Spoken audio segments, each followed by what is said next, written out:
this one first, and today I'm going to be going over what I read this February. So I participated in Blackathon, which was hosted by Lauren of the Novelosh and Jesse of Bowties and Books, and I'm just going to kind of go through what I read. I kind of mixed and matched. I was team science fiction fantasy, and I got through all my team science fiction fantasy reads, but I did use some of the team contemporary prompts. For the Alexa Martin prompt, I read With the Fire on High by Elizabeth Acevedo. The idea for the Alexa Martin prompt was to read a book featuring a black character that wasn't an issue book and featured a strong platonic or romantic relationship. With the Fire on High is about this teenage single mother, Imani, who really loves to cook, and she's a senior in high school and she's just navigating all these things. Like, she wants to cook and take this very competitive class that her high school is offering. She's kind of interested in this guy, and also she has to think about having a romance right now would be nice, doing something that I love would be nice, but is this what's best for my child, and is this sustainable moving forward? And the strong bond there was between her and her close friend, who is basically like a sister to her. And I really like this book. Acevedo, for me, is definitely an author who I will read her stuff as soon as it drops. This book was fun and cute, and the writing was beautiful, and I love just seeing the story unfold. Even though it's not written in verse, there's still some language in here that feels poetic and evocative. I really liked Imani's character. I thought she was very relatable. Yeah, I really liked her confidence in her ability and her pride in her work. There's this hard-ass chef who's her teacher, where Imani's I can kind of freestyle all this, and he's like, no, you have to follow the rules. And I usually roll my eyes when this plot line comes up, because I'm I feel like the rules person is always just kind of making stuff up. And this time around, I was like, okay, Mr. Rules has some points. This is true. You need to just kind of know some of these facts off the top of your head. Yeah, you can't just freestyle a recipe, because if you do, you might introduce some allergens into a food. So I actually thought that Mr. Rules storyline actually worked for me this time around.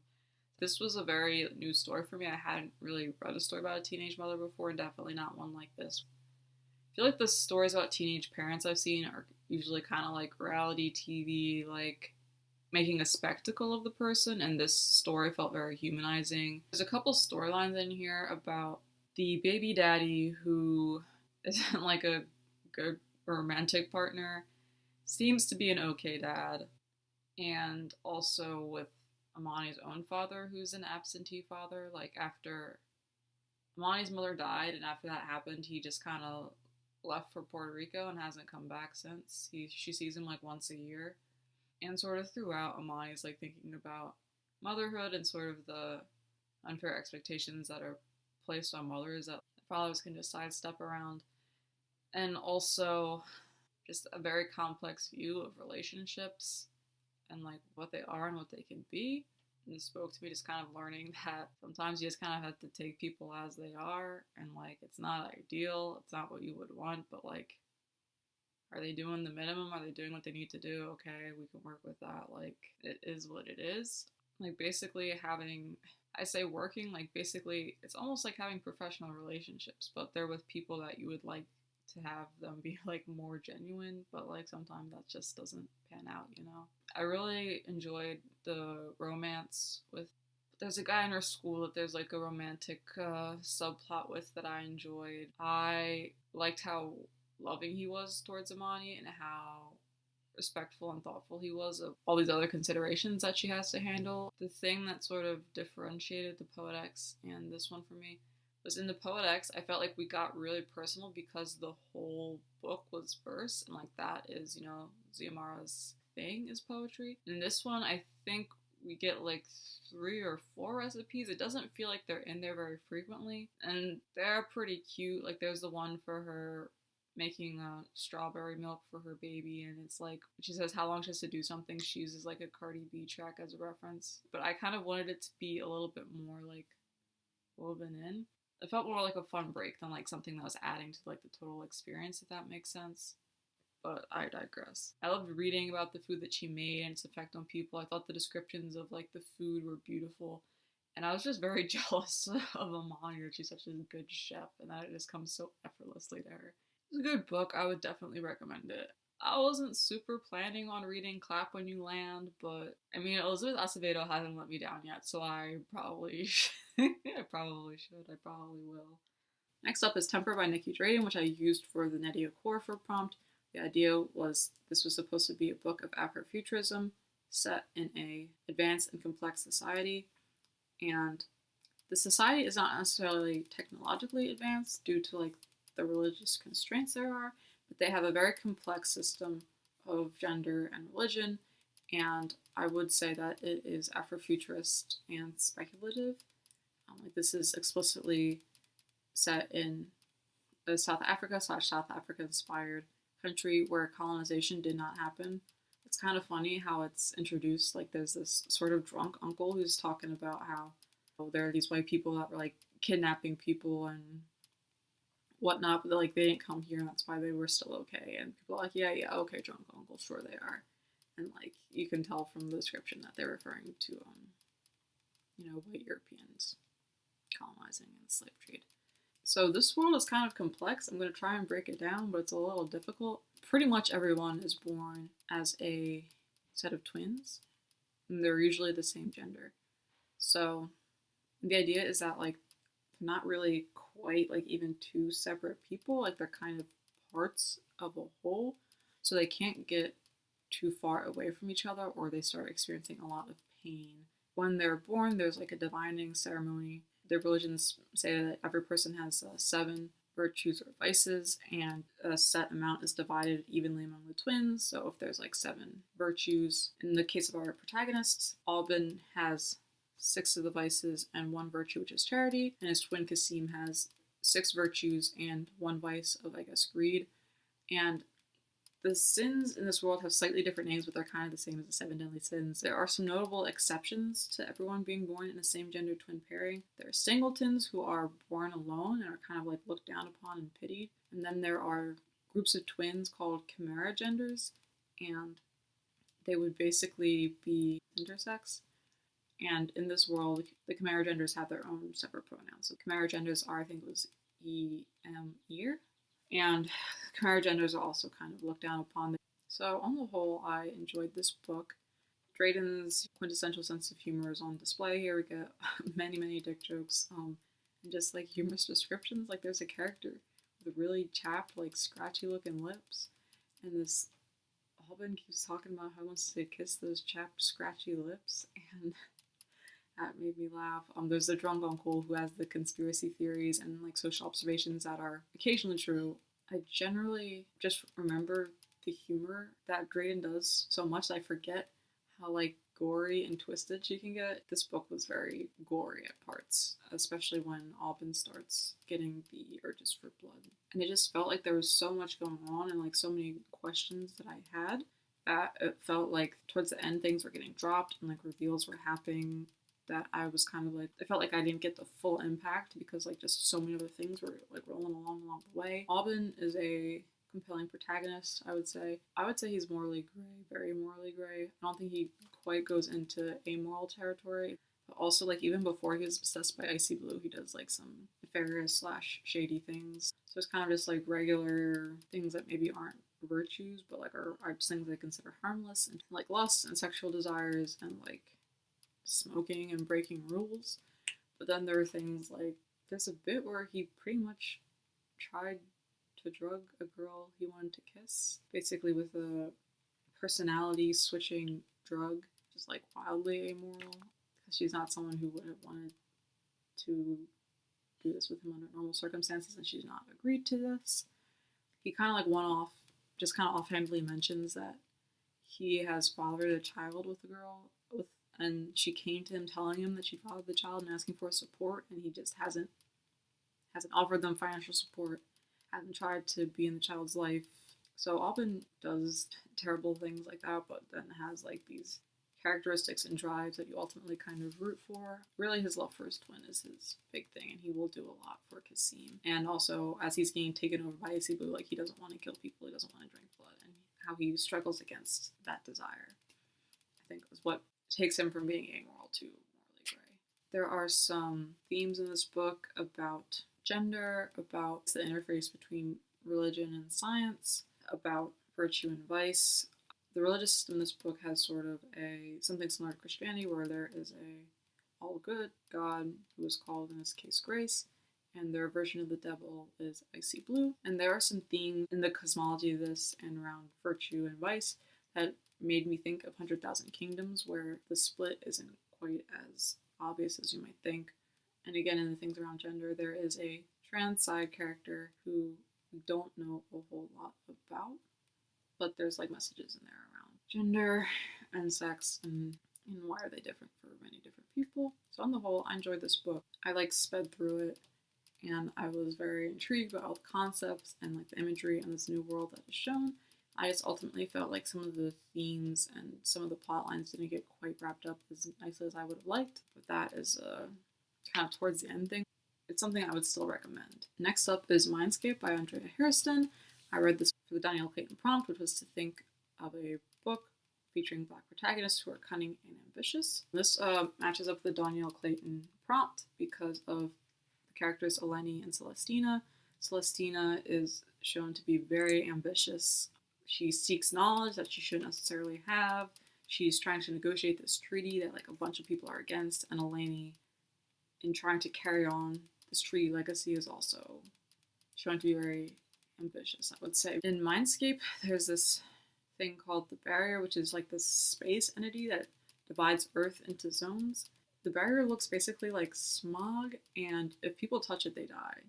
And you can't take certain items through it. And it will project like noises or images out of it of like people who have been thrown into the barrier. So there are 3 main zones from what I can gather. There's Paradigma, which is sort of the land of science and logic. And there's Los Santos, where entertainment reigns supreme. I think it's kind of a commentary on Hollywood. It's this lawless land. It's basically ruled by these warlords who are also like film producers, and people who aren't deemed important are called extras, and they might be coerced into acting in these films and like treated terribly, like killed on camera for entertainment, tortured on camera for entertainment. And then there's New Ugadugo, which is this spiritual land of multiculturalism. Shamans there. And the rest of the areas, they kind of don't do culture and ethnicity like we do in our world. And New Ugadugo kind of tries to preserve that, but it's still kind of like mismatched. Like they speak a lot of languages that are now dead in this world. In other parts of the world, they eat like this like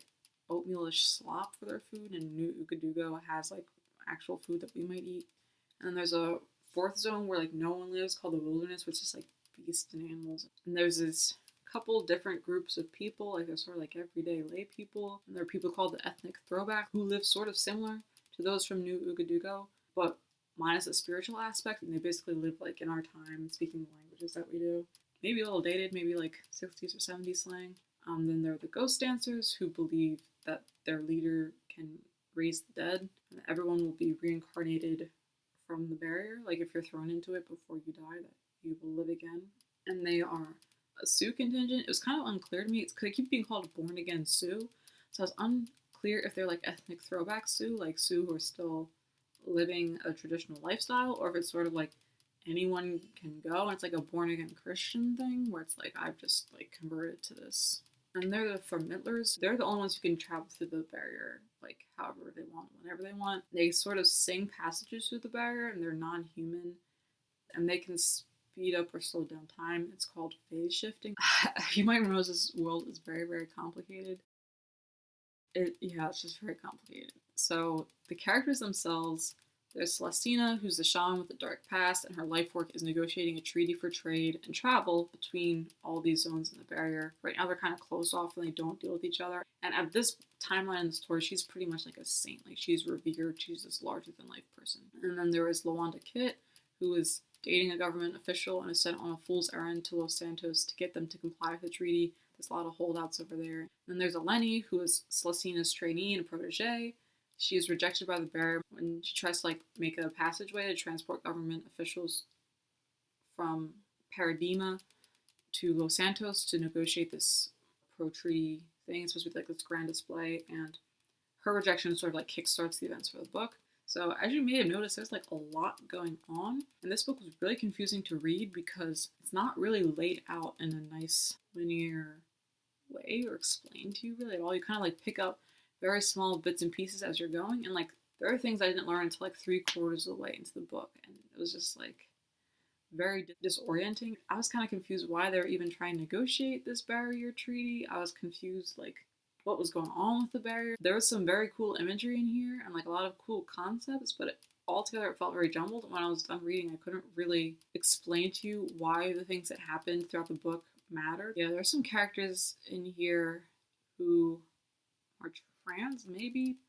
It's kind of like I would compare it more so to like women who cross-dressed during the war for like utilitarian purposes. Like there's a character in here who was born as a black woman and then has surgery to become a white man, and that is largely for their protection because in their zone, raping women for entertainment purposes just because it's like rampant, and almost all the black people are poor. They don't have very much say in running things or the government. And so it's done for more of protection than anything else. And I felt like that line kind of tied into commentary on Hollywood and stuff. It's worth noting that LaWanda uses the R word a lot, and I didn't really feel like purposeful to me. LaWanda is an ethnic throwback, so her whole dialogue is kind of odd. Like she speaks like from a blaxploitation film almost.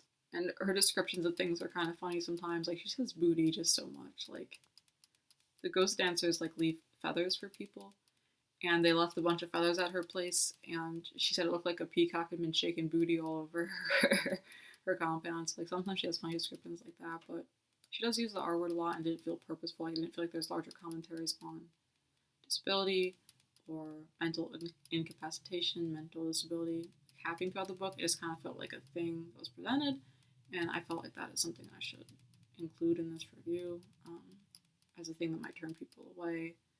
So on the whole, I was just like very, very confused because I was like, there's all these like cool elements in this book, but like to what purpose, to what end? Like even like the commentary that I felt like was happening on like Hollywood and stuff, I was like, okay, like I felt like it was like hidden. Like I felt like there's just so much going on, and because like things aren't really neatly laid out for us, I spent so much more time trying to figure out what was going on than like actually like getting into like the deeper meaning of the work and like appreciating other things about the work. So I don't know if I would recommend it or not. Like I feel like if you have time and you're like interested, like give it a read, but it's not necessarily something that I'm gonna like push on people like as a must read. Next up is Queen of Bad Dreams by Danny Lore. It's edited by Jordi Perez, Kim McLean, and Deirdre Kelly. Should note that Danny Lore uses they them pronouns. I was going to use this for the Chanel Monet prompt, but the main character is not black from what I can tell. Like I thought that Lore had mentioned in interviews that there was a black character in here, but it's like one of the side characters. So I didn't count it, but I read it. And my Men in Black comparison holds true. It's sort of like Men in Black, but instead of dealing with aliens or dealing with dreams, this is a world where people's dream figments can leak into reality, and they either need to be like captured and returned to the dream world, or if they can like mesh with humans well, they basically fill out paperwork and go through like a government program to stay in reality. There's a couple characters. There's Dar, who's the Morphean Annex agent, they're basically the dream police, and there's Wei, her ex-wife, their daughter Celine, and there's Ava, the escaped dream girl that Dar is supposed to capture and return to dreams, but then Dar starts questioning this assignment because Ava seems like someone who would be fine, like just living among humans. I really, really, really liked this graphic novel. There's this epic couple, Dar and Wei, who are exes.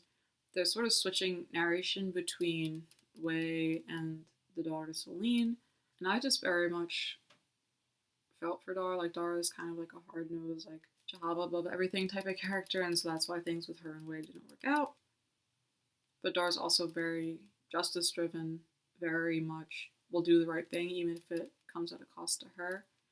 And sometimes that puts her in danger, sometimes that puts her family in danger. There's a non-binary side character whose name I believe is West, who sort of serves as a mentor figure for Dar.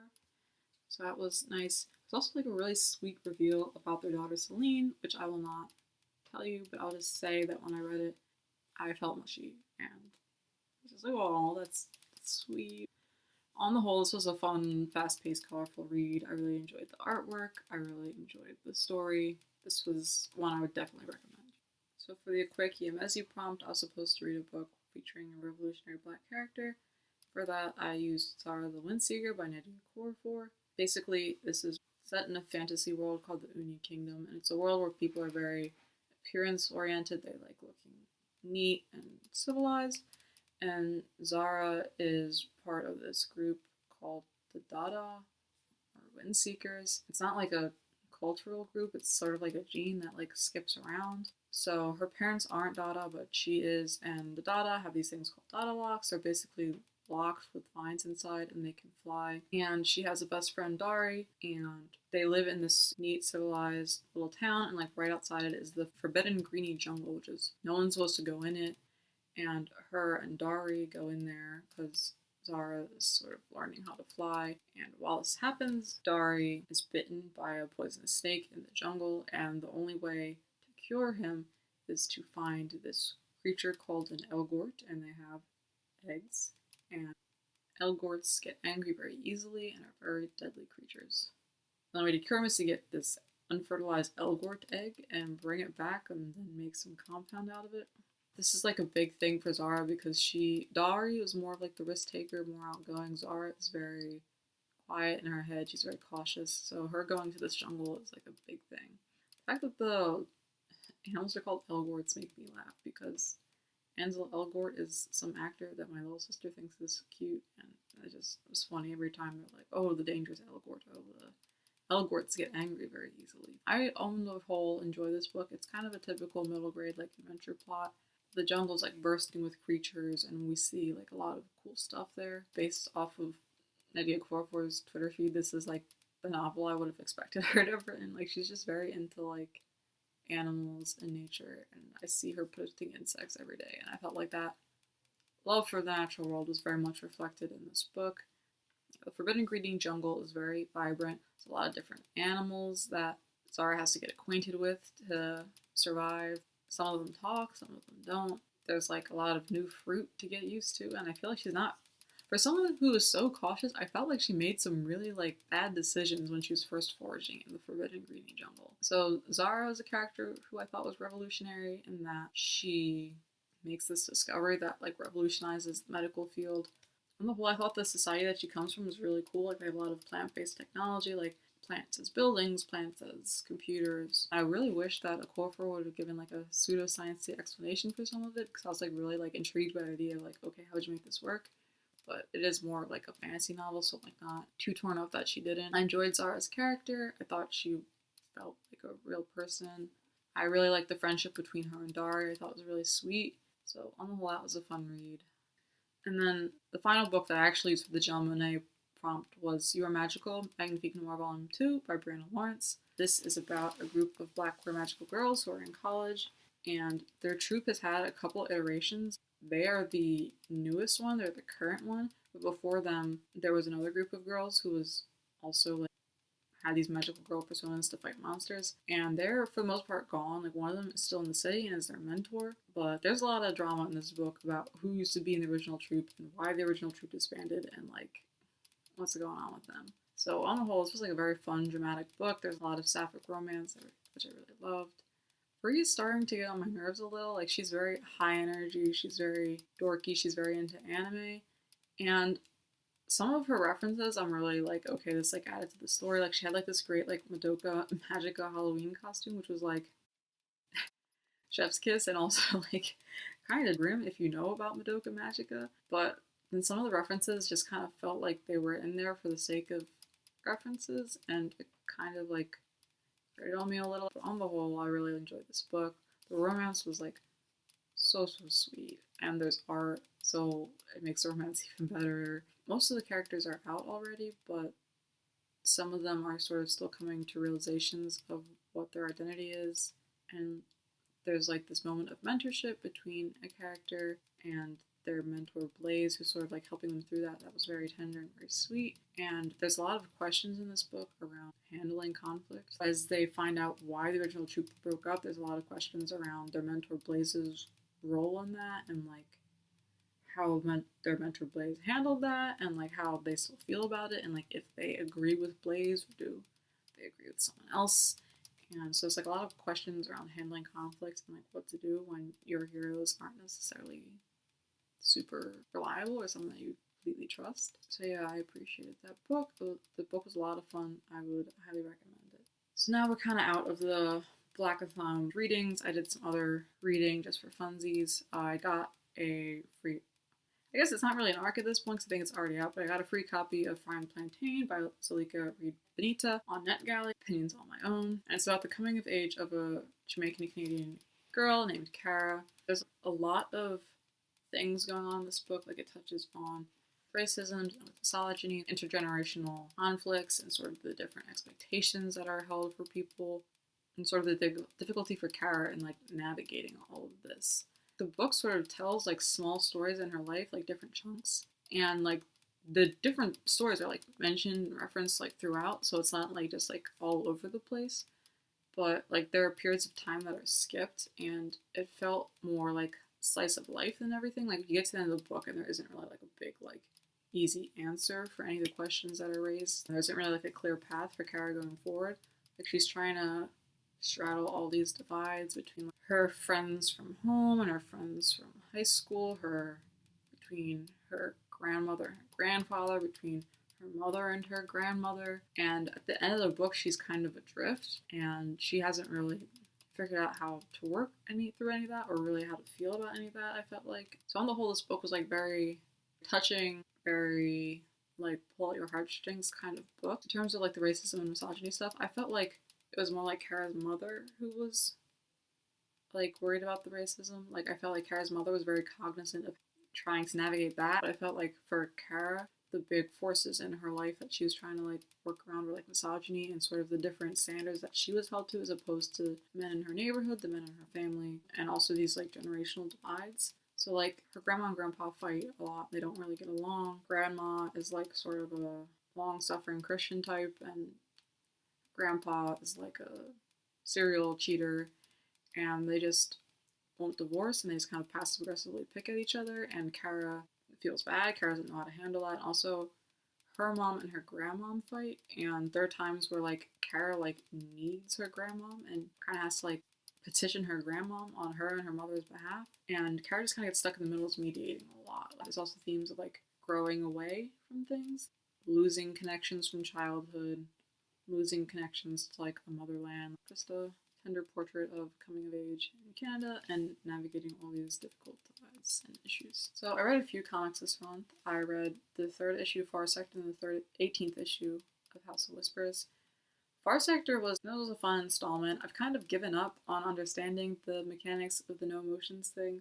A friend of mine on Goodreads, Ariana, directed me to an interview with N.K. Jemisin, where Jemisin was talking about how the no emotions is a kind of recent mechanic, so like a lot of the language from like when people had emotions would still be present, and that certain ways of communicating might not necessarily be used, like yelling or something might be used even though there's no emotion behind it. Like you might like stand up and yell just to be intimidating, not even because you're angry. But I felt like that didn't explain certain things. Like I felt like there's some things that were still going on that don't make sense, and like I was like, these people just act like people with emotions. Like I don't get it. And I feel like the way the story is going, that my theory is basically right. Like we're gonna see things are gonna be confirmed, but like that's where I am right now. I think this is a 5-issue series, and like a huge plot point just happened, and we still don't really know who the killer was who like set off this whole investigation in the first place. So I don't really know how it's going to close up, but I am still enjoying this series. The art is still gorgeous as always. Sojourner is still like a compelling protagonist, and it's like an interesting world. I hope we get a little more development of it. Like we get more about some of the aliens in the last issue, like the carnivorous, like plant-based aliens, the sort of like roving aliens and stuff. Like I always want to know more about the world. This just seems like a very interesting world, so I'm excited to see if we'll get any more, but like I don't have a feel yet for how I think things are going to fall or how I think the series will be concluded.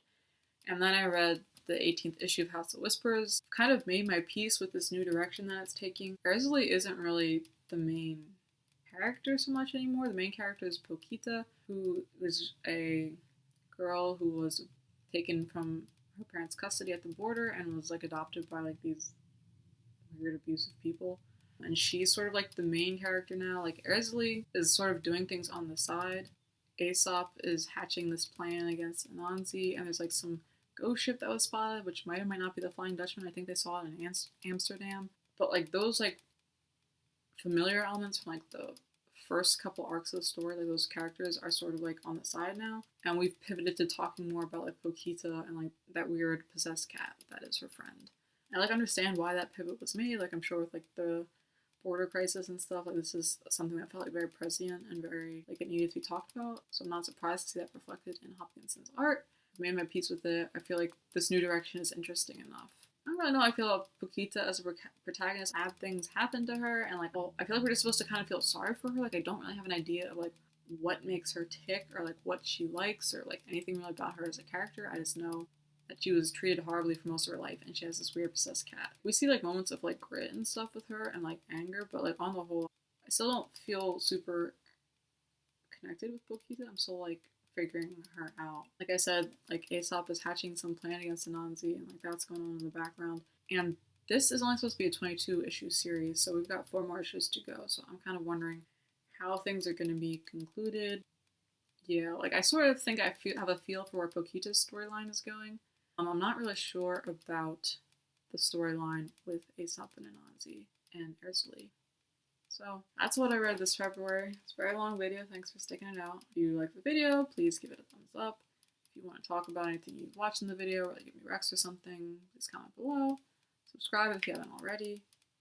Thank you for watching.